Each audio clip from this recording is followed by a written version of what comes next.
Hey, Laura, you've got a newspaper there. I'm just curious, what page is the Susan Wright was the unmasker story on? Well, this is the Washington Compost, and we got the Trump donor met Putin ally. You guys can zero in on this. Democrats are ready to filibuster Gorsuch. Sessions orders review of police reform pact. Where's the Susan Wright story? You know, I've been flipping.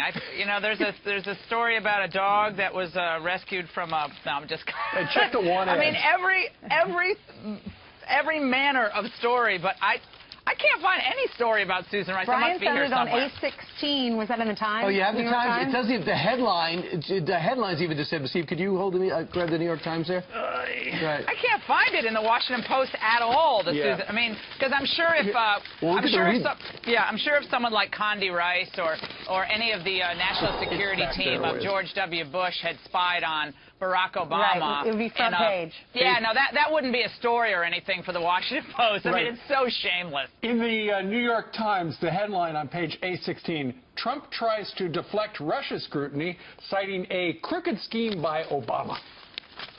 Guys, this is such a low point for the American media. I mean, they have been pounding the Russia story for weeks, even though top officials have said they have no evidence that any Russia involvement in our election or attempt to meddle in the election had any effect. Okay, they stay on that story. Fine, we should find out what Russia wanted to do to the election. Fine.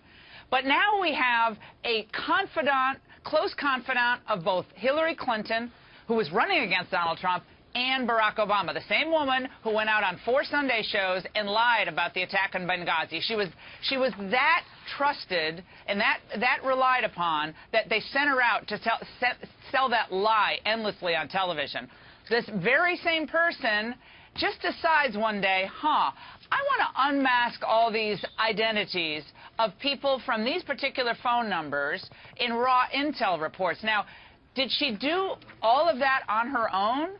What did Barack Obama know, and when did he know it? And who in the Obama administration directed Susan Rice to do this? Or was she just acting alone? There's an aggressive lack of curiosity on the part of the lamestream media. And also, if the sole purpose of unmasking was to just kind of find out what they were talking about and kind of find out how they were going to change Obama's policies or how they were going to proceed on various domestic policy fronts or foreign policy fronts, if it had very little to do with national security, then we are on the verge in this country of living with police state tactics. This is what police states do to their political opponents. They surveil and they report back to headquarters. I lived in the former Soviet Union for a semester in college. This is the kind of stuff I witnessed as a 20-year-old in Leningrad. Okay, for the mainstream media to push this Eric Prince Blackwater story above the fold and leave this to some jump page somewhere else in the publication is beyond shameless. I mean, we know exactly what side they're on here. Laura, just 2 weeks ago, though, she was on PBS saying she didn't know anything about this. Listen.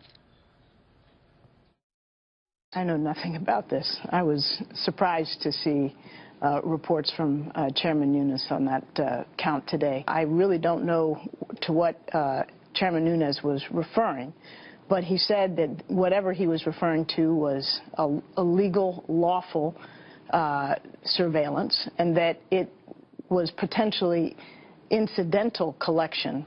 What were they looking for? And who else did she discuss this unmasking with? And her little comment, by the way, where she said, oh, well, this could have been about incidental collection. You know, you've had these same former intel people on your show, guys. I mean, that's irrelevant.